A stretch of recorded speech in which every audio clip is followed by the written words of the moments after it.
Banjo, as easy as 1, 2, 3. And I want to talk to you a little bit today. Some of my friends have inquired about strumming. And so it's very important to learn the methods of how to strum your instrument and to learn your timing. And that's what I'm going to touch base with you on today. But first of all, make sure that you have your instrument in the standard G tuning, which your first string would be in your D. Would be your D. Your second string is your B. Your B. Your third string is your G. G. Fourth string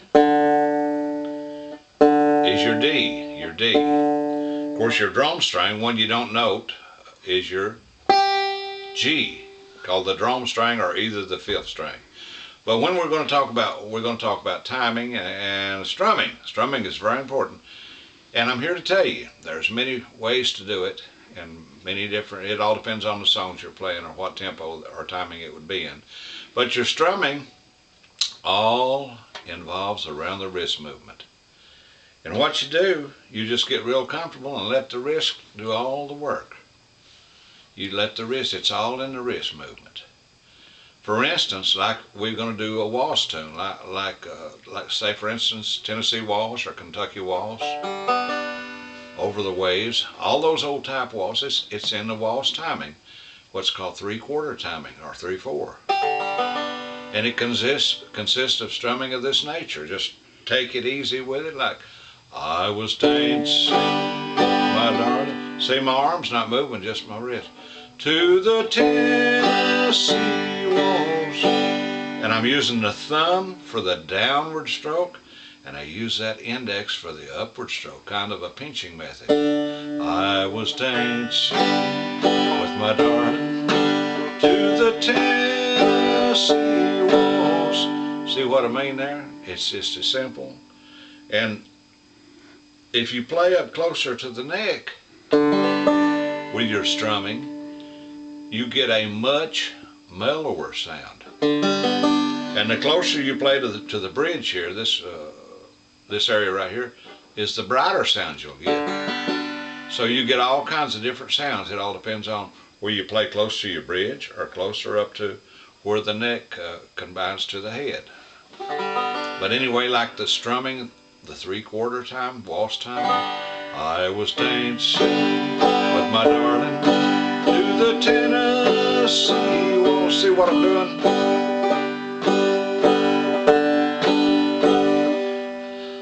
I'm hitting that thumb string, and my bottom string, I'm hitting that with the index and coming upward. It's like a pinch. And some prefer just to use the thumb, and it works just as well. I was dancing with my darling. That was just with the thumb. To the Tennessee waltz. The waltz beat there, 3/4 time strumming. And remember, if you play close to the bridge, you get a bright sound. If you play closer to where the neck attaches to the head here, you get a mellower sound. I prefer about playing middle ways. Okay. Here's another method I'll show you, and this is the pick method, plectrum if you will. Any type of guitar pick that you would want to use would come into play for this, and it's still all in the wrist. Everything's in the wrist as far as your strumming. I was dancing with my darling to the Tennessee waltz. See, that's what I'm doing, just the wrist does it all.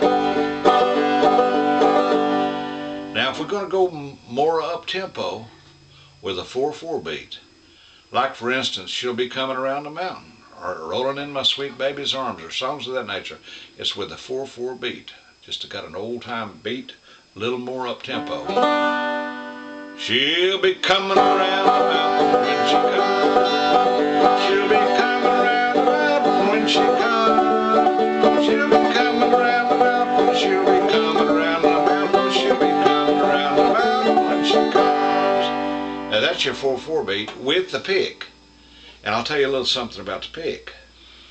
This is a medium gauge, but if you use a lighter gauge, you get less volume, which is still good. especially with the banjo. But if you use a heavier gauge pick, you get more volume. I prefer the medium gauge myself, and this is a medium gauge. Back to the old time strumming here. She'll be coming around the mountain when she comes. She'll be coming around the mountain when she comes. Notice the pinch. It's all in the wrist. Remember that.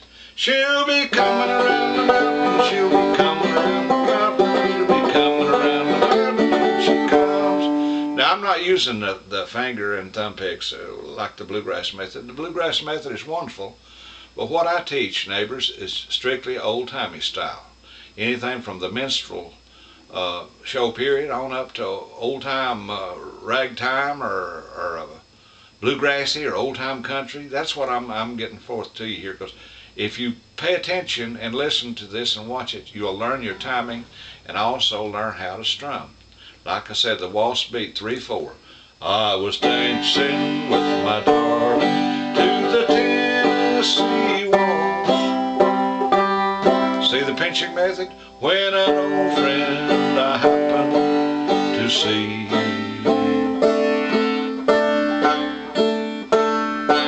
See what I mean? And like I say, the up-tempo, the 3/4. She'll be coming around the mountain when she comes. All in their wrist. She'll be coming around the mountain when she comes. She'll be coming around the mountain. She'll be coming around the mountain. Coming around the mountain when she comes.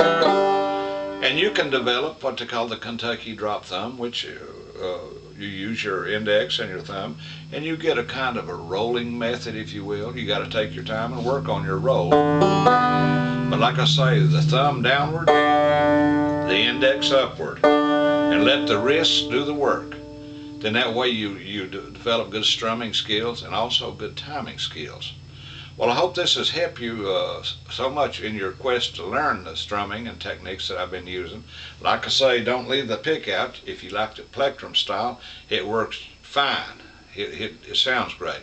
It's an old style, but any approach you take, any style you choose to go after, it'll work quite well for you if you'll watch this and pick up on your strumming techniques and your timing also. But I hope it's helped you a whole lot. It's good being with you, and we'll be back and we'll catch you on later. God bless. Take care.